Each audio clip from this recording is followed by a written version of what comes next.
Drummer Lee Kerslake has died. He was 73. I'm John Beaudin from Rock History Music. He played with Uriah Heep for quite a few years, and of course the first two Ozzy Osbourne albums. He'd been fighting cancer for the last 7 years. A lot of Ozzy fans are paying attention this morning. He played on Ozzy's first two albums, Blizzard of Oz in 1980 and Diary of a Madman in 81. It was the latter that caused a lot of problems for Kerslake. He and bassist Bob Daisley were not given credit and were fired during the recording sessions of that album. The story goes they both came forward and asked Ozzy for some upfront money. They needed money to live.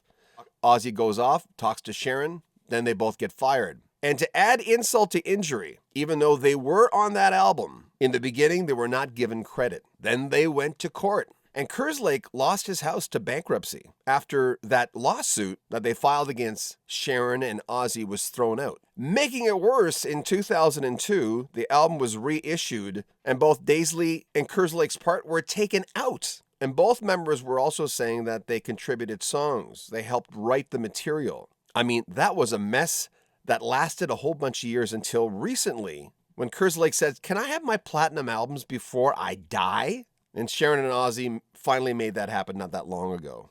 That's a really tragic story. Rock and roll is filled with tragic, crazy stories of greed, mismanagement, but this one I've always found quite disturbing. Anyway, like I said, Ozzy wrote this letter and Kerslake was on stage and there's videos of it online of Ozzy not apologizing but saying, "Here's your gold albums, you deserved it. I'm going off on tour again." And you might be wondering, okay, he just died today. Why bring that up? You cannot tell his story without bringing this up. This was a major, difficult period for Kerslake. Now, Uriah Heep, a much happier experience. He first joined the band on Demons and Wizards in 1972, and I think at that point he recorded like 8 albums with them, went off to play with Ozzy. When that ended, he rejoined Uriah Heep. And in all, he recorded like 18 studio albums with Uriah Heep, and not to mention the live albums that were in there. Major member of the band. Amazing drummer, by the way. That guy could hit the skins. He had power. He was a big guy. But he had to leave in 2007. In 2018, he basically announced that he had pancreatic cancer. There was a point, it was kind of sad. There was a point where they told him he had like 18 months to live. But look him up in interviews.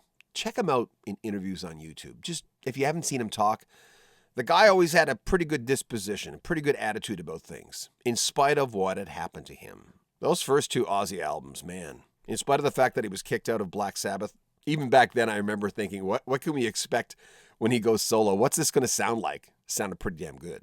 Lee Kerslake, your struggles are over. May you rest in peace. Do you have memories? Did you ever meet the guy? He was very much an approachable man. Your favorite drumming parts, see him in concert. Share some memories. We'd appreciate that. Make sure you comment on our video, subscribe to our channel, and share our videos. I'm John Beaudin. This is Rock History Music. Take care of yourself.